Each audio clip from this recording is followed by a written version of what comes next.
जी। विधि, तुमने ये पायल की शादी का जोड़ा तुमने क्यों पहना? वो इमरती जी ने दर्जी भेजा था ऑल्ट्रेशन वगैरह चेक करवाने के लिए। पायल घर के बाहर थी तो उसने मुझसे कहा कि मैं ही ट्राई कर लूं। हम दोनों एक ही साइज के कपड़े पहनते हैं ना, तो इसलिए मुझे लगा। सॉरी तो मुझे बोलना चाहिए, मैं फील कर रहा हूँ। विधि, आई एम रियली सॉरी। मुझे लगा कि तुम पायल और मैंने तुम्हें ऐसे, I am sorry, I am really sorry. मैं वो पायल को ऐसे भी टैटू, तुम्हें भाभी को बोल देना चाहिए था ना कि पायल घर पे नहीं है, वो दर्जी बाद में आ जाता। आपकी बात बिल्कुल सही है, पर मैं घबरा गई थी। वो दुल्हन हल्दी के बाद घर के बाहर गई, मुझे डर लग रहा था कि बवाल ना मच जाए, इसलिए चुप रही। I am so sorry. ठीक है, मैं अभी चलता हूँ। सॉरी।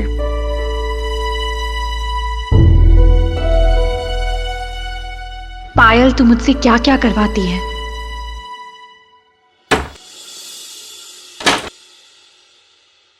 बात हुई मेरी डायरेक्टर सर से, वो इतने ज्यादा एक्साइटेड है तुम्हें लॉन्च करने के लिए, saying again and again, Rocky you rock. अरे क्या हीरा ढूंढ के निकाला है तूने कोयले की खान से। लेकिन उन्हें अब कैसे समझाऊं कि हीरा वापस जाना चाहता है कोयले में।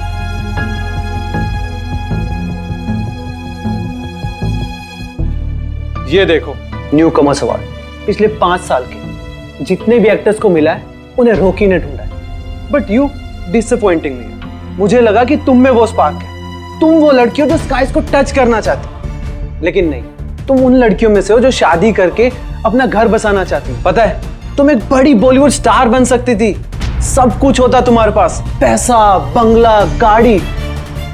तुम सिर्फ हाथ हिलाता देखने के लिए ना लोग तुम्हारे बंगलों के बाहर खड़े रहते, बट यू अपना हाथ परमानेंटली किसी और के हाथ में दे रही हो।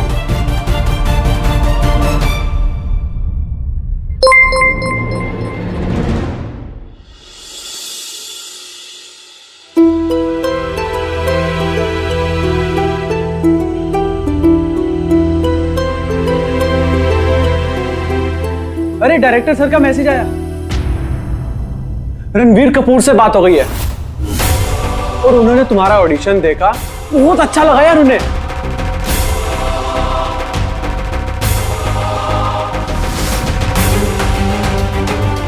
देखो पायल, मैं तुम्हें एक ही बात कहूंगा, किस्मत रोज रोज डोर नॉक नहीं करती, आज कर रही है तो डोर ओपन करके वेलकम बोलने में ही समझदारी है।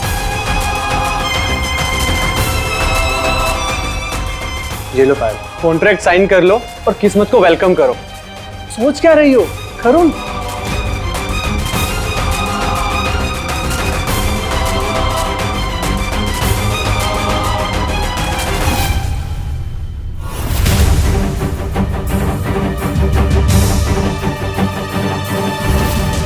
और अगर मैं कहूँ कि मुझे शादी नहीं करनी तो माँ का तो सोच पाए, वो कितनी खुश है। बेटी के हाथ पीले हो जाए तो माँ बाप के सर से बहुत बड़ा कर्जा उतर तो है लाडो। और तारा ब्याह तो इतने छोटे घर में होने जा रहा है। मैं उस एक्टिंग के ऑफर को मना कर रही हूँ। बिल्कुल सही फैसला लिया है तुमने। इतना अच्छा ससुराल, इतना प्यार करने वाला पति कीमत से नहीं किस्मत से मिलती है।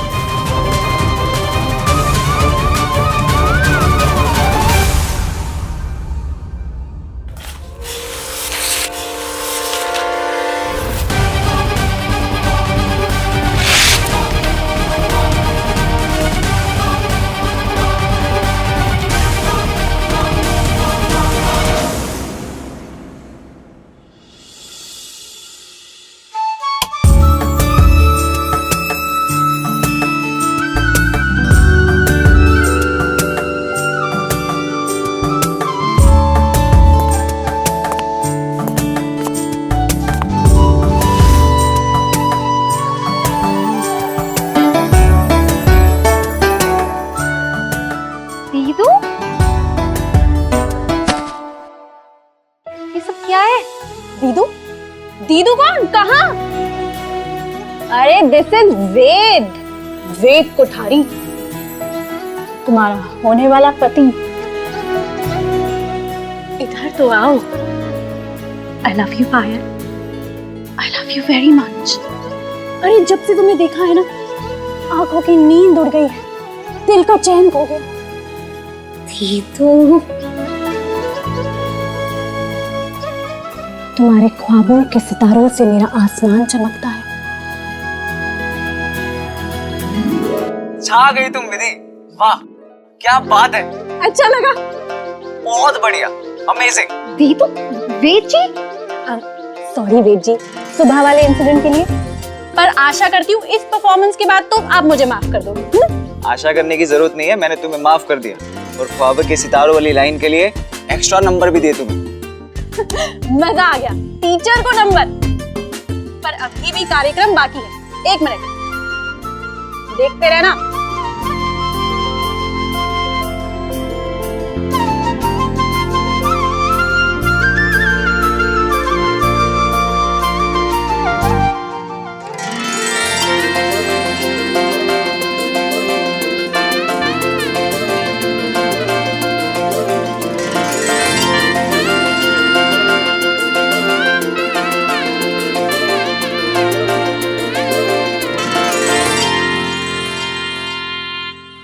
बस बस बस बस, मुझसे रानी जा रहा, मैं आ रहा हूँ। अरे नहीं नहीं नहीं, डबल डोज मिलेगी डांट की, मेरी माँ से भी और प्रतिभा आंटी से। आप मोबाइल पर देख लीजिए। और बाकी तो कल हो ही रहा है लाइव इवेंट, है ना? लाइव इवेंट, वाह क्या आइडिया दिया विधि। वेद, जरा इधर आना बेटा। हाँ माँ, आया। सॉरी गाइस, मुझे जाना होगा, डिनर टाइम। पायल, तुम्हें पता है मैं क्यों आया था?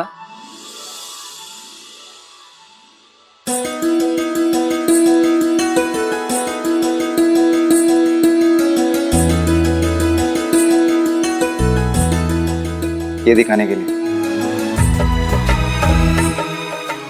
कुछ दिन पहले ये नाम मेरे दिल का हिस्सा बना, आज मेरे हाथ पर, और अब कल से मेरी पूरी जिंदगी का हिस्सा बनेगा। अच्छा बाय, मैं जा रहा हूँ, डिनर के लिए जाना। Bye bye.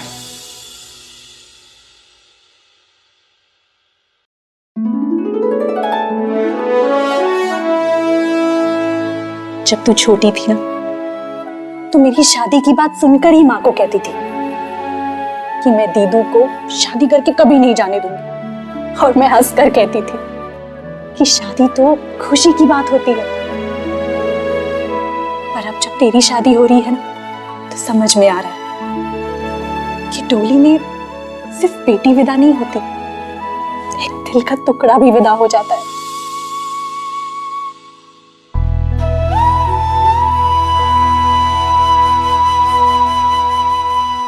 बाबुल का आंगन 2 ही दिन का ठिकाना होवे है, इसीलिए तो बेटियां पराया धन होवे सब कहे। बात खुशी की होवे है, लेकिन आंखों से आंसू रुके कोड़ी। अगर आप दोनों ऐसे ही रोते रहे ना, तो मैं नहीं करूंगी शादी, पहले ही बता रही हूँ।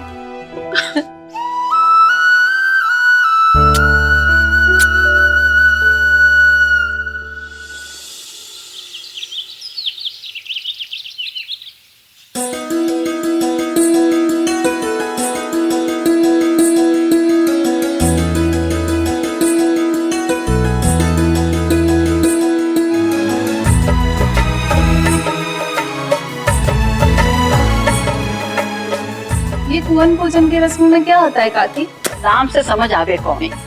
पहले कुआं पूछते हैं, फिर पानी लेकर दुल्हन को नहलाते हैं। अरे ये रस्म तो पूरे देश भर में अलग अलग नामों से होवे है, कारण एक ही होवे, दुल्हन को ब्याह के लिए तैयार करना। थैंक यू सो मच मानव जी। मुझे लगा आज मैं स्कूल आ पाऊंगी, लेकिन ये रस्म आज ही होनी है जी। अरे लेकिन अगर आप क्लास ले रहे हैं ना, तो मुझे कोई टेंशन नहीं होगी। अरे हाँ, मैं तो भूल ही गई, स्कूल जाते हुए ना मुझसे वो क्लास टेस्ट ले जाइएगा। हाँ, आज के क्लास टेस्ट के लिए तैयार किया था मैंने जी। And thank you so much जी।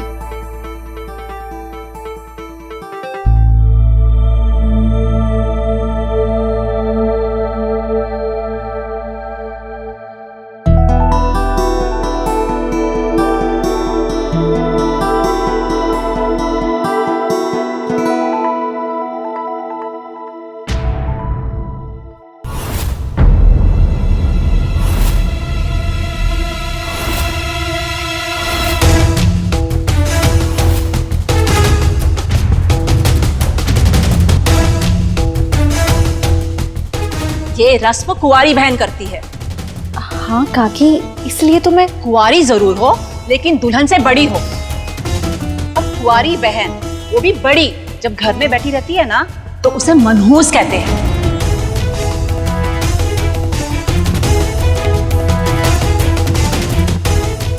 अब तुम्हारे हाथ लगाने से तो ये रीति रिवाज करने का कोई फायदा ही नहीं है। सब कुछ अशुभ अशुभ होगा दुल्हन के लिए।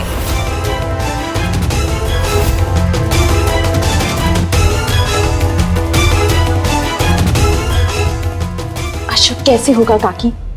मैं अपनी बहन के लिए अच्छा ही तो चाहूंगी। इस रस्म के साथ मेरी सारी दुआएं हैं। अच्छा आप ही बताइए, ये ज्यादा जरूरी है या मेरा शादीशुदा होना?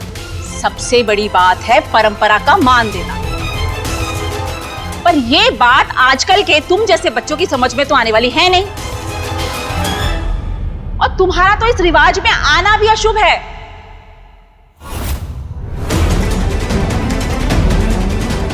पता नहीं तुम्हारी माँ मुंह में दही जमा कर क्यों बैठी हुई है, बोलती कुछ ही नहीं।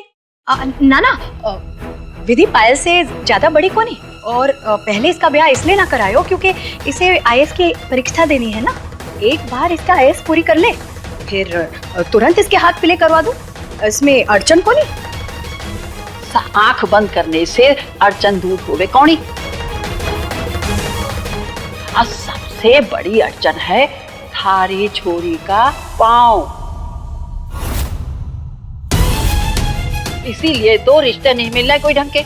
और दूसरी बात ये कि छोटी छोरी का रिश्ता पहले कर रही हैं, तो बड़ी छोरी को दुहाजू भी नहीं मिलेंगे। अब तो इसका ब्याह हो ही नहीं सकता। अरे कैसे ना होवेगा? लाखों में एक है हमारी छोरी। एक बार आईएएस पूरी कर ले, काबिल छोरों की लाइन लग जाएगी। लाइन तो लग जाएगी लेकिन ब्याह करने वालों की नहीं, हंसी उड़ाने वालों की। अरे हमने भी दुनिया देखी है। हाँ, छोटी का ब्याह करने से बड़ी को बूढ़ी समझने लगते हैं लोग।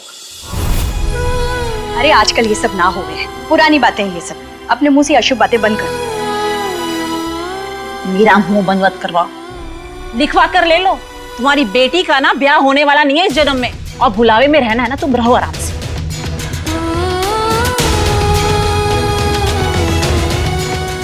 शोभा बहन, ले लो, शोभा बहन से बात करो। शोभा बहन ने भी ऐसा ही सोचा था सरजू बहन। अपनी छोटी बेटी का ब्याह बड़ी बेटी से पहले कर दिया क्योंकि बड़ी बेटी को पुलिस में भर्ती होना था। पर क्या फायदा हुआ? हाँ, इतने साल हो गए पर अब तक शादी नहीं हुई है। इतनी उम्र हो गई लेकिन अब तक घर पर बैठी है। अकेले जिंदगी गुजारते गुजारते उसका दिमाग भी खराब हो गया। शोभा बहन, आप ही इसको समझाओ। आपको भी ऐसे ही लगा था ना कि अपनी छोटी के बाद में बड़ी का ब्याह कर दोगी, लड़का ढूंढ लाओगी। मिला क्या? दूसरों की गलती से सीखने वाले को ही सियाना कहते हैं। शोभा बहन, आपकी बेटी में तो कोई खोट नहीं थी। सरजू बहन की बेटी तो ठीक से चल भी नहीं सकती।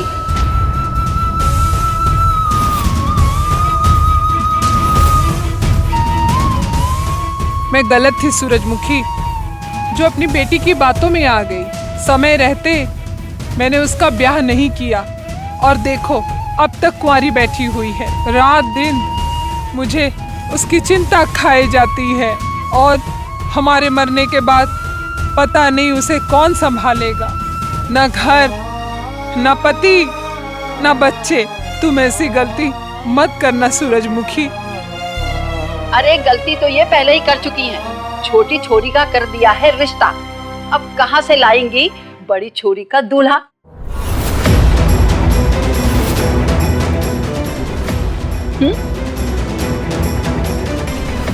ले आऊंगी रिश्ता, ये हमारा वादा है।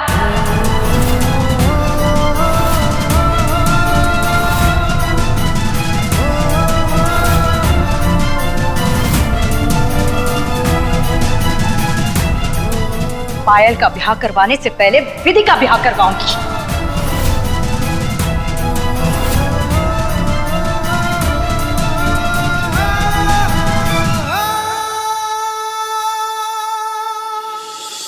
इस भामिनी ने नाथवारे में बहुत सारे ब्याह करवाए हैं। अपने छोरी के लिए भी चौखा रिश्ता लेकर आऊंगी। ये उल्टी सीधी बातें अपने मुंह से बंद करो तुम लोग। रस्सी जल गई पर बल नहीं गया। मेरी बात तुझे उल्टी सीधी लग रही है? 2 दिन के बाद तुम्हारी छोटी बेटी का ब्याह है और उसके पहले बड़ी बेटी को ब्याहने की बात कर रही हो। अरे जो बात 4 साल में नहीं हुई वो 2 दिन में कैसे हो जाएगी? सरचू बहन, तुम तो बिल्कुल सिरफिरी हो। इसलिए तो तुम्हारा आदमी तुमको छोड़कर चला गया। मुझे तो तुम्हारे मुंह ही नहीं लगना है। चलो विमला बहन, चलो चलो जाएंगे। इसको तो समझाना ही बेकार है। चलो चलो आज चलो।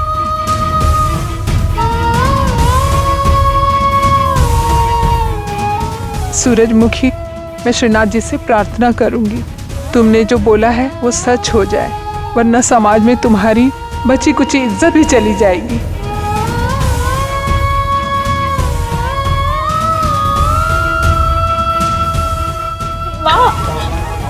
अब समझ में आया थारे को मैं क्या कह रही थी। इनसे लड़ाई करो तो इनका मुंह बंद ना होवे।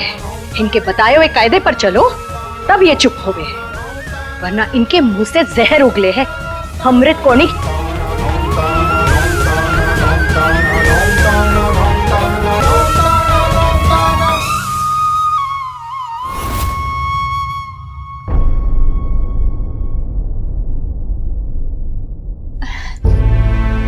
अरे मानव जी, आइए ना अंदर। वो आपने कहा था कि टेस्ट पेपर ले लो स्कूल जाते हुए, तो जी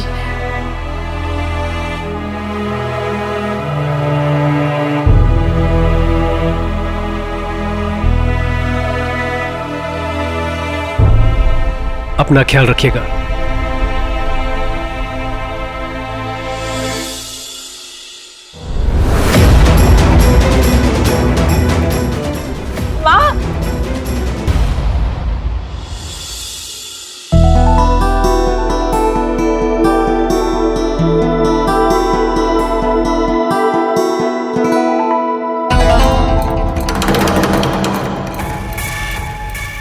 गुरुजी न हो गए, माँ जी साहब के भगवान हो गए। आपको पता है मम्मी जी का तो कहना है कि वो जो कुछ भी है ना सिर्फ और सिर्फ गुरु जी की वजह से है। तभी तो देवर्षा को भेजती हो आश्रम सेवा करने को। शादी से पहले तो सबको जाना पड़ता है ना। सुंदर भैया भी तो गए थे और लखन भी तो गए थे। In fact you know what, Lakhan तो एक्चुअली इतने टायर्ड हो गए थे कि फेरों के वक्त ही उनकी आंख लग गई। हाँ तो देवर्षा भी थक जावेंगे आश्रम में सेवा करते करते, और जहाँ हमारा काम हो जाएगा। पायल ने शीशे में भी तो उतारना है। करमजली ने कागज फाड़ दिए कॉन्ट्रैक्ट के।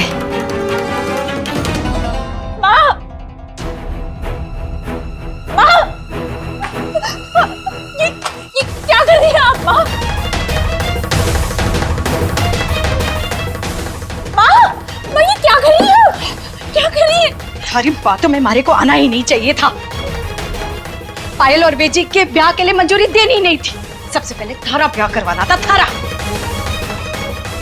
माँ, आप जया काकी की बातों को इतने दिल से मत लगाओ। बोलने वाले तो बोलते हैं। अभी भी तुम्हारे को बरगलाने की कोशिश कर रही है। तूने सुना नहीं शोभा दीदी की छोरी के साथ क्या हुआ? क्या हाल हुआ उसका? ऐसा हाल थारा होने ना दूं मैं ना। पर हम इस बारे में बात कर चुके हैं ना। माँ, आपने मुझसे वादा किया था कि आप मुझे IAS की पढ़ाई करने देंगी। उस वक्त मारे को कुछ समझ में नहीं आ रहा था, लेकिन अब सब समझ गई हूँ मैं। अपनी ही बेटी के गले में पत्थर बांधकर कुएं में ना ढकेल सकूं मैं। पर माँ, आप मुझे जिंदगी जीने का एक मौका दे रही है, अपना सपना पूरा करने का एक मौका दे रही है। इसे कुएं में ढकेलना नहीं कहते। सारे सपने को पूरा करने का मतलब होगा सारी जिंदगी तारे को घर में बिठाकर कुआरा रखना। ये मारे से होगा नहीं। सारी जिंदगी अकेले काटना कितना मुश्किल होवे, ये मारे से अच्छा कोई जाने को नहीं। अरे थारे को क्या पता है, सारी जिंदगी अगर कोई सुख दुख बांटने वाला जीवन साथी ना हो तो एक एक पल काटना कितना मुश्किल होवे।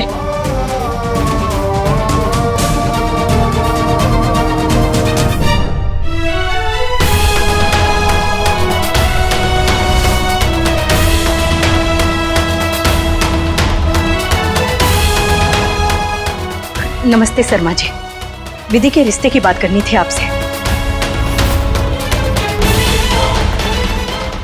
कोई चोखा रिश्ता है थारी नजर में?